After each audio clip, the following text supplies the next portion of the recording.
20 फरवरी 2026, लखनऊ। सुबह के लगभग 4:30 बजे का समय था। शहर अभी नींद में था। सड़कों पर सन्नाटा पसरा हुआ था, लेकिन आशियाना के सेक्टर एल के एक घर के भीतर ऐसा तूफान उठ चुका था जिसने एक पूरे परिवार को हमेशा के लिए तोड़ दिया। 21 वर्षीय अक्षत सिंह, एक पढ़ा लिखा युवा लड़का जिसके आगे पूरी जिंदगी पड़ी थी।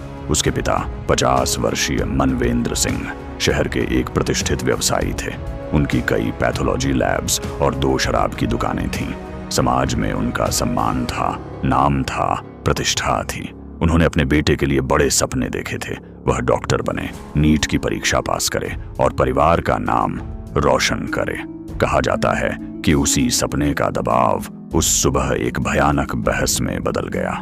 पिता और पुत्र के बीच नीट परीक्षा को लेकर तीखी कहासुनी हुई। शब्दों की गर्मी ने रिश्ते की मर्यादा को पार कर लिया। गुस्से और आवेश में अक्षत ने अपने पिता की लाइसेंसी राइफल उठाई और एक ऐसी गलती कर दी जिसे कभी सुधारा नहीं जा सकता। गोली सीधे सिर पर लगी और मनवेंद्र सिंह ने वहीं दम तोड़ दिया। यह सब उसकी छोटी बहन की आंखों के सामने हुआ। वह भय से कांप उठी, नीचे कमरे में भाग गई। अक्षत ने उसे धमकाया, अगर किसी को बताया तो तुम्हें भी मार दूंगा।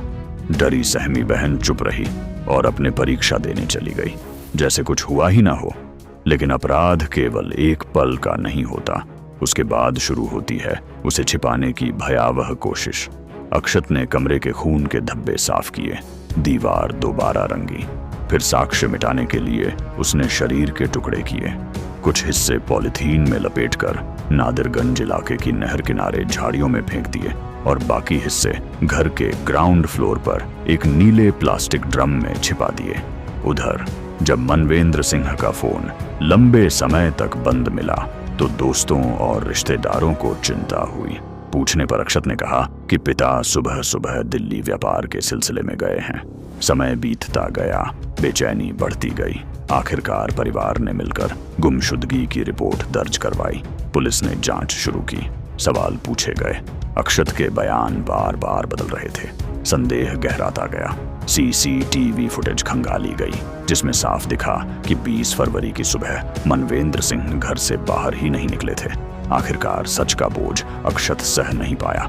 वह टूट गया और अपना अपराध कबूल कर लिया। घर से नीले ड्रम में शव के अवशेष बरामद हुए। 2 चाकू और 2 आरी ट्रांसपोर्ट नगर रेलवे ट्रैक के पास से मिली। सरोजिनी नगर के अनोरा जंगल से जली हुई ऊनी कंबल और राख भी बरामद की गई। पुलिस ने अक्षत को गिरफ्तार कर लिया और राइफल सहित सभी सबूत जब्त कर लिए। पूरा परिवार, रिश्तेदार, समाज, हर कोई स्तब्ध था। लोग एक ही सवाल पूछ रहे थे, क्या केवल परीक्षा का दबाव किसी बेटे को इतना निर्दयी बना सकता है, या इसके पीछे कोई और गहरी वजह छिपी थी? जब मीडिया ने अक्षत से पूछा, तुमने अपने पिता को क्यों मारा, उसने सिर्फ 4 शब्द कहे, गलती से हो गया। लेकिन क्या ऐसी गलती सच में गलती कहलाती है? यह घटना सिर्फ एक परिवार की त्रासदी नहीं, बल्कि समाज के लिए एक कठोर चेतावनी है। दबाव, अपेक्षाएं, गुस्सा, यह सब जीवन का हिस्सा है। लेकिन जब संवाद की जगह हिंसा ले लेती है तो रिश्ते नहीं, पूरी जिंदगियां खत्म हो जाती हैं। सपने देखना गलत नहीं, बच्चों से उम्मीद रखना भी गलत नहीं, लेकिन सपनों का बोझ इतना भारी ना हो कि वह रिश्तों की सांस ही रोक दे। गुस्से का एक पल पूरी जिंदगी की सजा बन सकता है। और सच यह है, धन, संपत्ति, करोड़ों का कारोबार सब बेकार है अगर घर के भीतर विश्वास और संवाद मर जाए। इस घटना ने यह सिखा दिया कि परीक्षा में असफलता से बड़ी कोई त्रासदी नहीं होती, पर इंसानियत में असफल हो जाना उससे कहीं बड़ा अपराध है।